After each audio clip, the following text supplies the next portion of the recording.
Pokoknya satu-satunya penyanyi yang nggak pakai skrip itu Ida Royani sama Benyamin. Keluar hutan, masuk hutan tuh berkali-kali tuh nggak nyampe. Terus tiba-tiba ada satu masjid gede mewah luar biasa LDI itu di tengah hutan itu kayak gue bangga gitu. Banget kalau aku bilang aku LDI aku bangga nggak ketemu sama Pak Jokowi. Pak saya ini kan LDI Pak. Oh Bida LDI ya. Baida tutup. Apa itu? Muka tante Ida tuh disuruh tutup. Dia tuh nggak mau kedatangan Ida Royani yang LDI itu. Satu RT aja takut. Gua nih seluruh dunia orang tahu aku LDI. Kenapa? So what kalau bilang.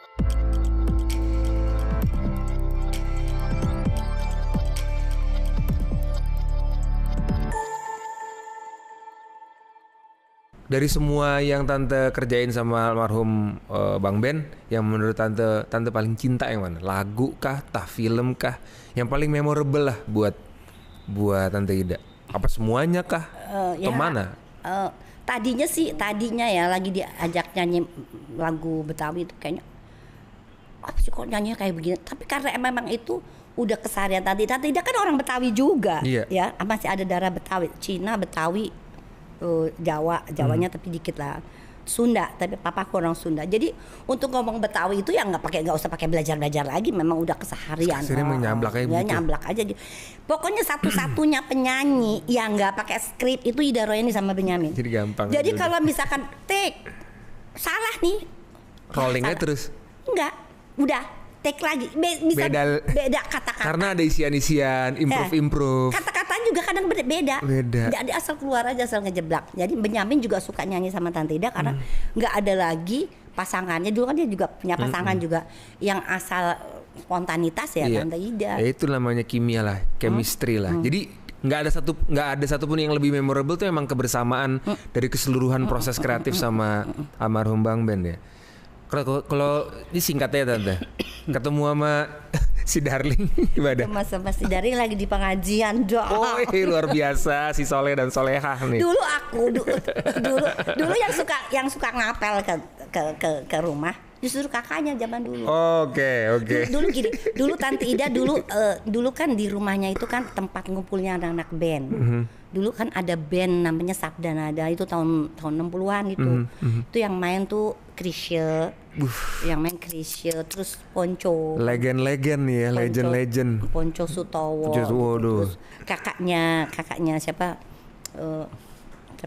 Kakaknya siapa?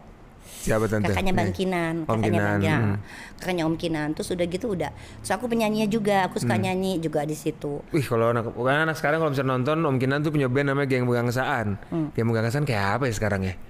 Geng Pegangsaan kayak apa ya sekarang? Udah banyak yang meninggal. Ya, Noah lah pokoknya lah zaman itulah ya enggak? Zaman Terus udah gitu akhirnya Tante Ida kan juga enggak, justru Tante Ida enggak kenal sama Om Kinan tuh enggak kenal. Om Kinan pendiam dulu ya? Kan drummer dong. Enggak pendiam juga. Dia tuh drummer kan? Ya drummer juga. Segala macam dia bikin kaset. Semua dia bisa. Dia main flute, main suling, main drum, main bass, main piano. Main drum gak gitu Tante. Balik-balik ya. Main flute, main drum. Maksudnya semuanya lah dimainin. Iya. Gue bilang, Darling, kamu main ginian itu, kamu tuh rezeki orang kamu ambil, ngapain sendirian toh? Ya namanya musisi kan boleh-boleh aja semua. Terus dia yang sendiri yang itu, yang ngerekam. Jadi dia ngerekam sendiri semuanya nih. Gitu. Ini sih rezeki orang diambil sendiri. Ya, habis gue bisa mau ngapain kan suruh orang ntar belum tentu apa yang di sini gitu. Terus ketemu di pengajian malah. Iya di pengajian ketemu waktu itu aku ngaji tahun 78.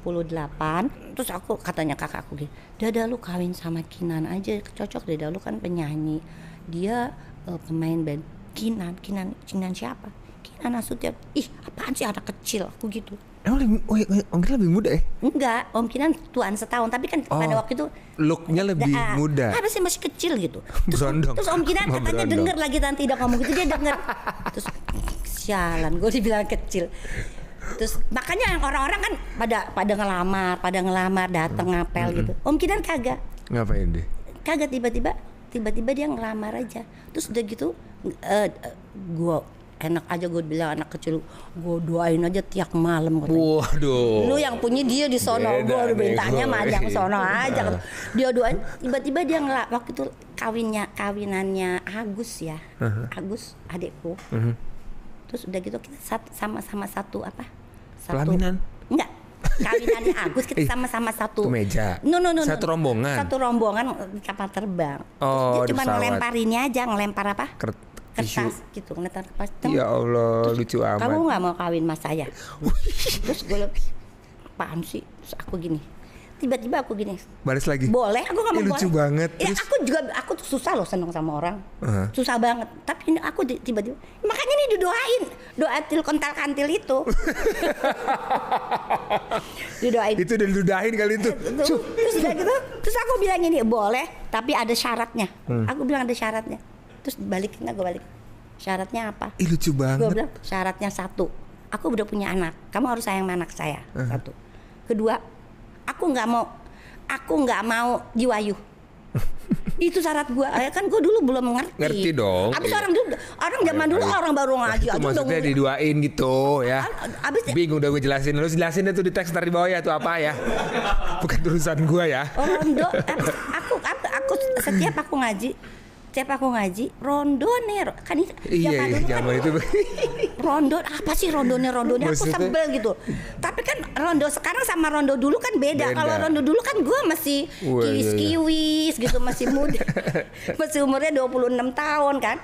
Masih cantik zaman dulu gitu ya. Terus sekarang gue masih. Oh sekarang kan enggak, kalau sekarang Ya kan beda. banyak rondo-rondo kan udah tua gitu. Zaman dulu iya gitu. Jadi ini rondo-rondonya juga masih, kalau Benyamin bilang masih janda kembang gitu loh. Terus akhirnya Udah gitu udah gitu. Ada lagi yang ketiga. Apa ya waktu itu ya? Kok aku lupa. Akhirnya terus akhirnya pas kawin terus aku bilang, "Ih, kok aku kawin sama kamu ya?" Aku jadi nggak pernah ada romansa dulu. Nggak ada, boro-boro. Katanya dikata anaknya gitu, Mama kok mau sih kawin sama papa? Emang papa kan jelek, Mama kok Mama mau sih kawin sama papa gitu. Terus aku bilang, Darling, emang deh Darling, kamu sekarang sama dulu cakapan sekarang deh. Iya. Gara-gara udah keren, Silver Fox ya kan. Udah nempel pipi gua gitu. Iya, zaman dulu kan emang orang mungkin referensi stylenya nggak banyak kali Tante. Oh gitu ya. Ya kalau Tante mungkin karena emang visinya secara berstyle itu visioner. Dulu gue malah pengen dulu ada acak-acak. Gue suruh kawin loh sama ada orang. Oh malah mau dijodohin sama orang tadinya. Nggak taunya temunya sama gue. Terus Darling kok terus aku gini, kok kan saya bisa seneng pas kawin ini malamnya aku ngomong, kok saya bisa kawin sama kamu ya? Aku heran, terus katanya dia cerita, aku doain tiap malam gitu. Terus gue baru doain sekali tuh, gue belum doain orang lagi 2 kali. Kalau gue doain gue bisa juga katanya. Ya kenapa enggak aku gituin. Dan sekarang Om Kinan jadi salah satu supporter utama dalam karirnya. Oh dia banyak bantu.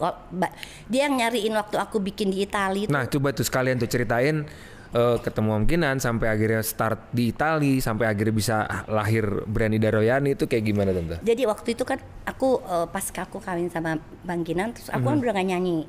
Masih nyanyi sih waktu itu, tapi udah mulai ngurangin. Nyanyi itu kan lumayan ya, honornya aku pada waktu itu dari artis-artis semua aku yang paling besar sama Benyamin. Itu aku harus apa? Tinggalin. Harus tinggalin.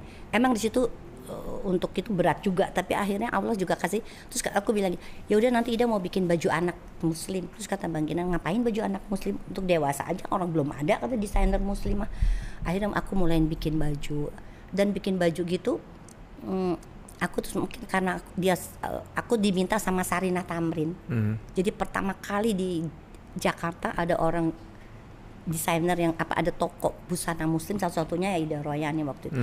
Jadi pas lagi di situ aku bikin, terus akhirnya berjalan.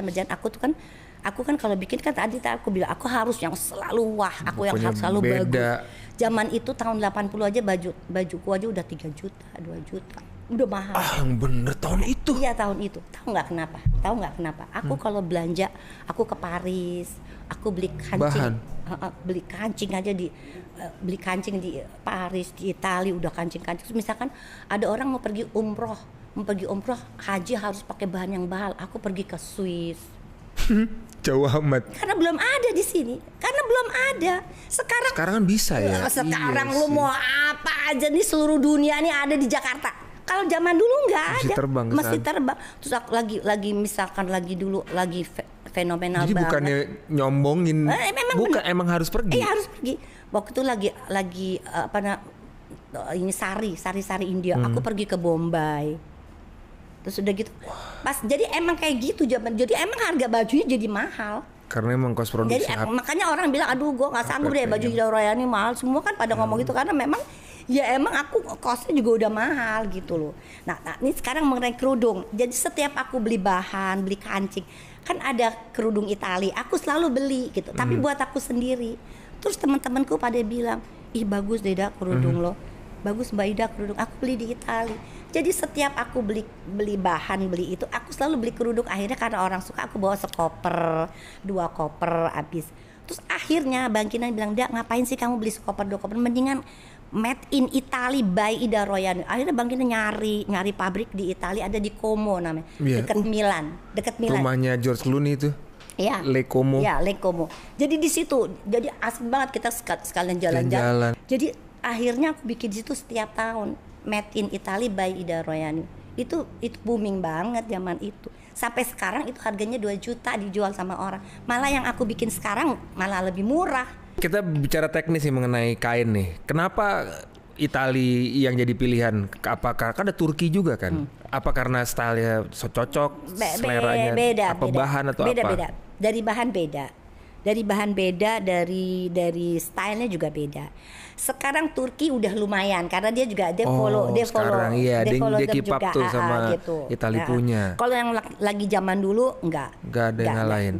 Dan bahan juga masih beda walaupun gimana. Nah, Tante Ida bikin persis seperti yang kayak Itali. Jadi Tante Ida, tapi bikinnya enggak segampang itu ya.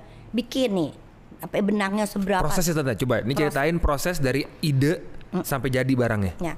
Jadi sekarang Tante Ida kan pertama kali itu lagi Tante Ida ke Italia itu masih lire ya. Belum euro. Masih lire. Abis lire masih murah lire. Udah gitu abis itu berjalan, abis itu dia perubahan ke euro. Perubahan ke euro waktu itu euro tuh masih di bawah sama itu, masih di bawah lire. Dolar. Masih di bawah dolar. Waktu itu dolar berapa ya? Dolar waktu itu 10.000 ya, 10.000. Terus si lire itu si euro itu 9.000, dia 1.000 di bawah, 1.500. Lama-lama tuh sama, lama-lama dia naik. Akhirnya aku bilang gila jadi mahal dong nih kerudung. Akhirnya aku bikin di Cina.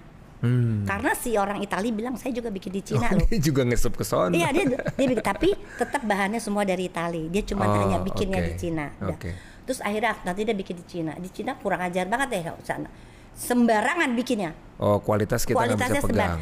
Cina ya, buatan Cina. Kalau di Itali, kalau di Eropa, kita mau beli barang Cina yang ada di Paris, itu beda sama kita yang di Tanah Abang, beda sama yang di Mangga 2. Dipikir ini kita kelas bawah, padahal kita marketnya di sini. Ini market gila kan market gitu. Lo di sini, bos. Itu Hermes tuh lakunya tuh dari orang-orang Indonesia. Siapa lagi yang beli sejuta, beli 1 miliar, 2 miliar tuh yang beli orang Indonesia banyak banget. Tapi sekarang ya China udah memperbaiki jauh lah secara kualitas. Ya sekarang ini I'm talking about 20 years ago, ya 25 to 30 years gitu. Nah terus udah gitu, nah sekarang udah oke. Tante Ida bikin bahan. Nanti itu kata Om Kinan, kamu bikinnya sini bisa nggak ada? Kamu contohin. Jadi aku kasih contohnya, bikin dipelajarin gini. Udah, terus udah jadi. Terus aku lihat, terus aku pakai. Aduh kok licin. Nggak, kamu pelintirannya kurang. Ini kebanyakan kalau pelintirannya kebanyakan tuh jadi licin. Balikin lagi. Ya ampun. Bikin lagi, balik pelintiran lagi. Apa nih si jahitannya si benangnya itu? Greynya. Oke. Kita kan awam banget nih. Terus udah gitu. Ada yang ngerti emang? Cocok kayak nggak ada ya? Ada proses yang benar-benar bukan asal bikin kayak orang. Kenapa sih nggak yang 200.000? Banyak emang 200.000. Bisa. Di pasar banyak. Kalau Tante Ida sendiri pakai kerudung yang Tante bilang. Tapi Tante Ida nggak pakai kerudung, nggak pernah pakai kerudung Tante Ida. Tante Ida selalu kemana-mana pakai bergo nih. Anak Tante Ida aja nggak ada yang mau pakai kerudung Tante Ida. Yang enak tuh apa sih sebenarnya kerudung? Kenapa nggak enak kah? Terlalu bergaya? Bukan nggak tahu. Ini kayaknya kalau pakai Tante Ida ini mau pesta. Ini Tante Ida ngaji, Tante Ida di rumah, Tante Ida pergi pesta. Iya aneh juga sih. Ini pakai bergo. Nggak pernah. Enak gitu, jeruk gitu. Justru yang fungsional ya. Justru yang itu malah orang-orang yang anak Tante Ida aja tuh, mana coba anak Tante Ida perawan-perawan sampai cewek-cewek mana yang pakai kerudung Ida Royani, nggak ada. Lo gila lo malu kerudung malu nggak pernah pakai lo. Iya, nggak tahu alergi. Ya mungkin sama kayak gini karena menurut gue mungkin Tante Ida ngelihat karya-karya ini as an piece of art yang Tante Ida kreasin, kayak mungkin seorang Ya udah. pelukis ngelukis terus mungkin ini juga di rumahnya nggak taruh lukisannya sendiri kali dia gitu. dari kecil. Even baju Tante Ida. Tante Ida udah jual baju. Sekarang baju Tante Ida ada yang paling mahal, ada yang di Pasarai Sarina Tamrin, ada yang 19 Besaran yang baru nih ya. 19 juta, dari 7 juta sampai 19 juta. Kenapa sih mahal kerudungnya? Yes. Kenapa sih? Sorry, baju kenapa mahal? Karena Tante Ida bukan soal, Tante Ida tuh pakai bahan. Tante Ida tuh selalu ditiru orang melulu kalau bikin baju. Jadi akhir Tante Ida pakai bahan Yang nggak bisa yang ditiru vintage, yang vintage bener-bener. Tapi vintage-nya itu masih bener-bener bagus gitu, kualitasnya yang bagus. Jadi bener-bener sesuatu, jadi bukan asal-asal bikin. Iya. Dari bahannya juga udah sesuatu gitu. Ya memang ini buat liners juga nih. Kalau ngelihat sebuah barang mahal, misalkan kayak baju, ya mungkin sepatu atau apa gitu. Kayaknya kita nggak bisa hanya lihat perspektif, ya oke, memang tuh harganya mahal. Tapi kita nggak bisa yang langsung bilang bahwa ngapain beli baju mahal. Ada beberapa orang yang meng-create sesuatu itu sebagai sebuah karya seni, dari mulai memilih bahan, prosesnya, tingkat kesulitan merangkainya, ensemble-nya. Ya makanya orang kan orang suka bilang kreasinya gitu. orang bilang kok mahal sih karena Ida Royani. Aku nggak jual Ida Royani, aku jual produk. Itu masuk juga Tante. Value bahwa siapa yang create itu masuk pasti dong. Tapi nggak mau orang cuma beli Ida Royani, abis itu dia nggak beli lagi ya. Betul, aku nggak mau. Jadi orang beli baju aku emang Betul. sesuatu, beli kerudung aku emang sesuatu. Jadi mereka bisa dibanggakan kayak gitu. Ya. Jadi bukan asal-asalan aja. Ya banyak hal lah yang fashion itu memang berdekatan banget dengan seni dan value di dalamnya macam-macam ya. Itu tadi pemilihan bahan vintage. Aduh, aku tuh kalau dengar kata vintage langsung terbakar ininya tuh nggak, rasa penasarannya. Terus gini, aku bikin baju. Aku dari kecil udah bikin baju yang macam-macam, yang macam.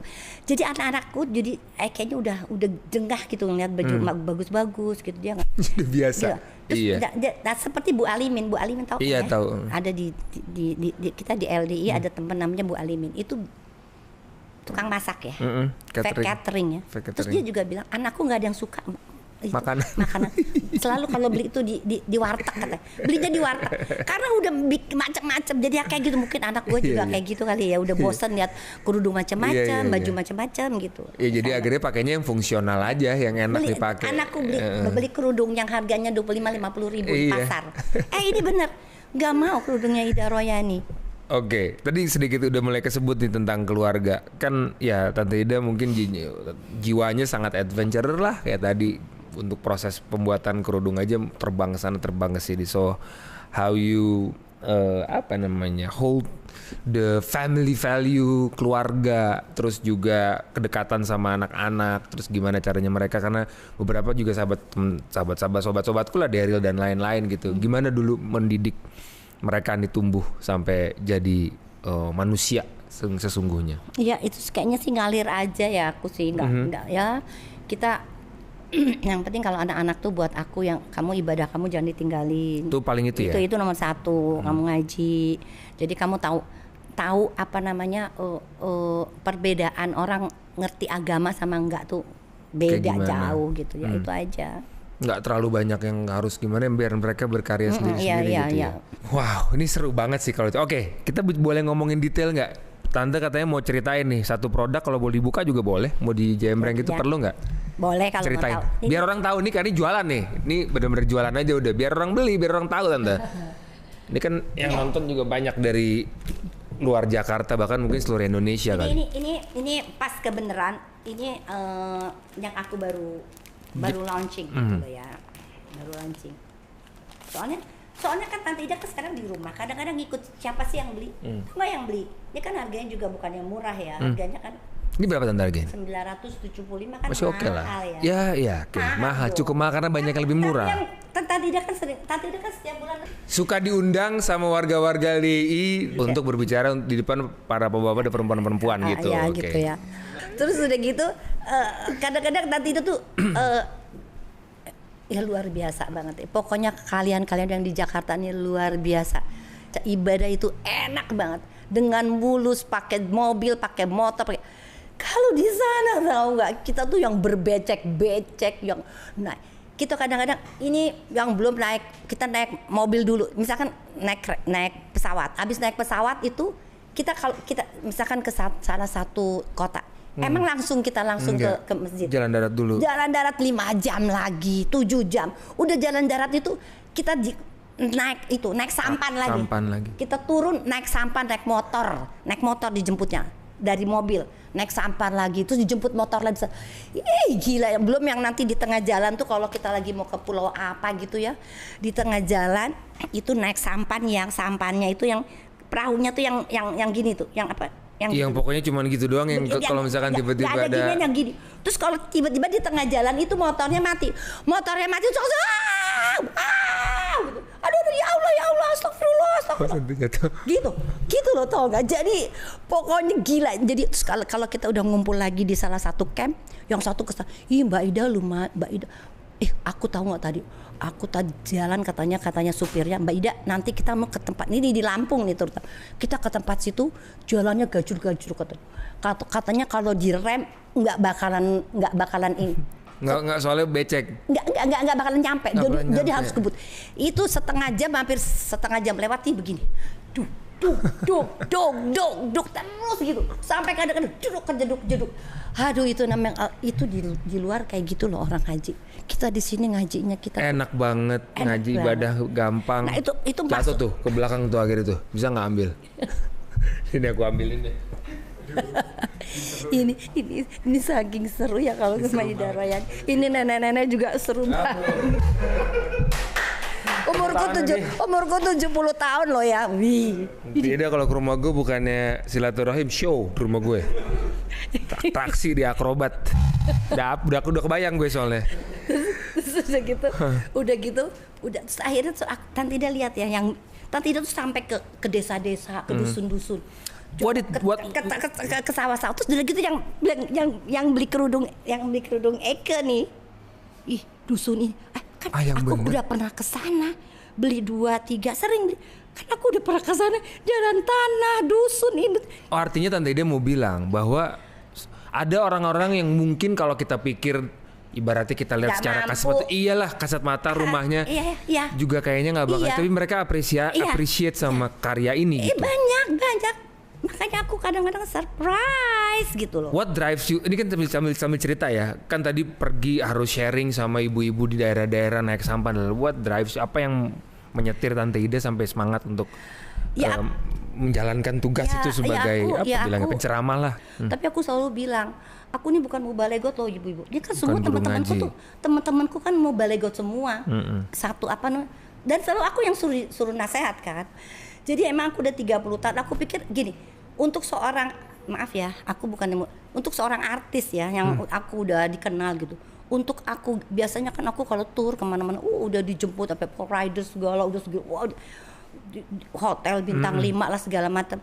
Kemarin tuh masuk hutan, keluar hutan. Baru-baru ini? Iya kemarin tadi kan setiap bulan gitu. Terus tadi gila nih, kok nggak nyampe. Jadi udah sampai kotaknya itu sampai berjam-jam lagi, gak nyampe. Udah nih kita udah ngeliat udah keluar hutan nih, udah ada tiba-tiba masuk hutan lagi.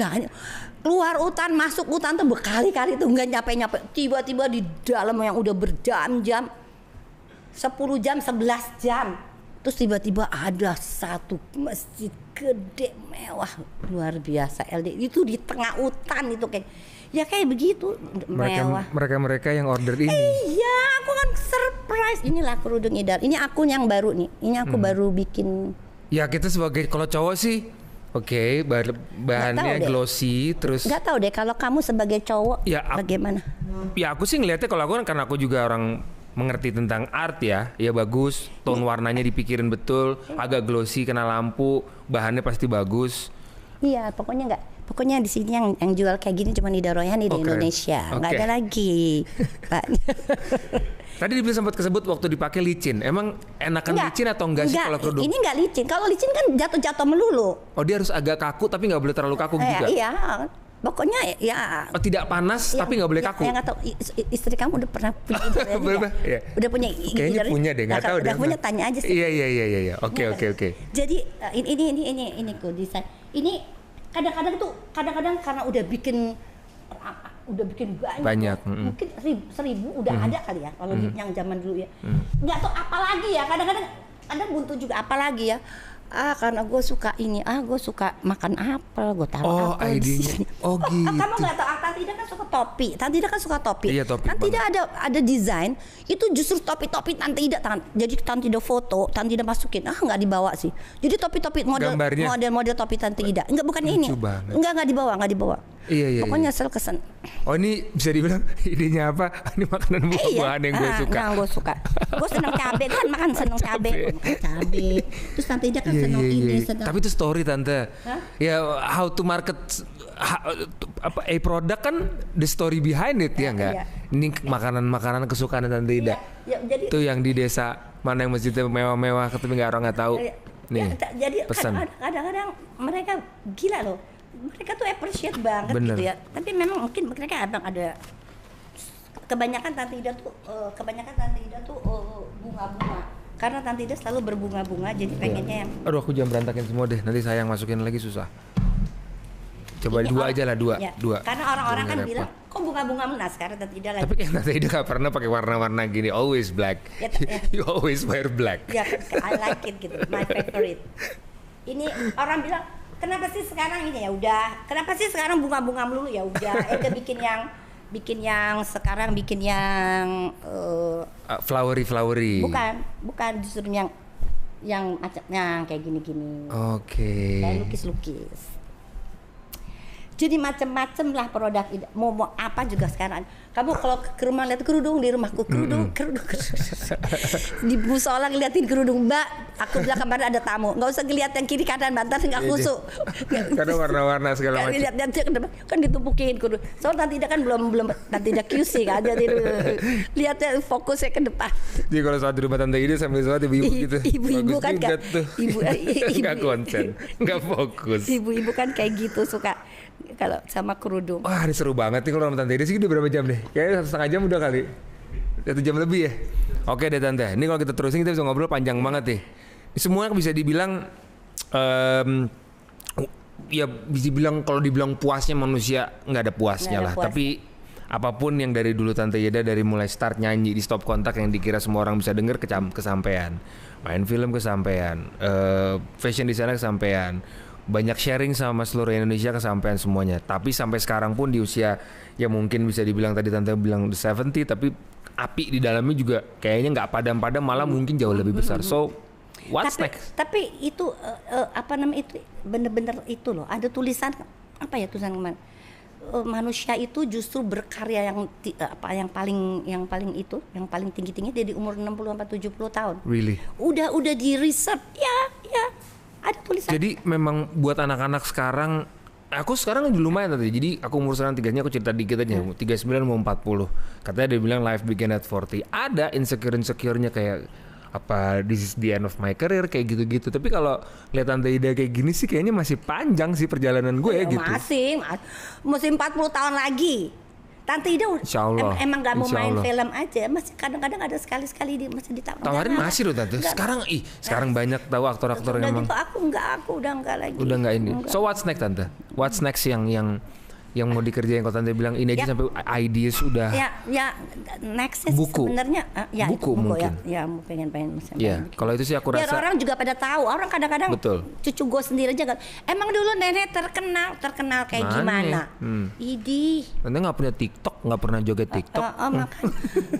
terus kayak gitu. Jadi cucuku nggak tahu ibunya pernah terkenal, pernah apa gitu nggak kan. Dia buku sih bener. Legacy soalnya itu. Karena sekarang anak-anak sekarang udah mulai baca lagi tuh. Aku juga salah satu yang paling aku suka. Aku insya Allah soalnya kalau bukuku tuh sejarah. Biografi. Sejarah dalam arti kata pertama kali yang mempopulerkan lagu-lagu Betawi di Indonesia, terutama untuk Betawi di Jakarta.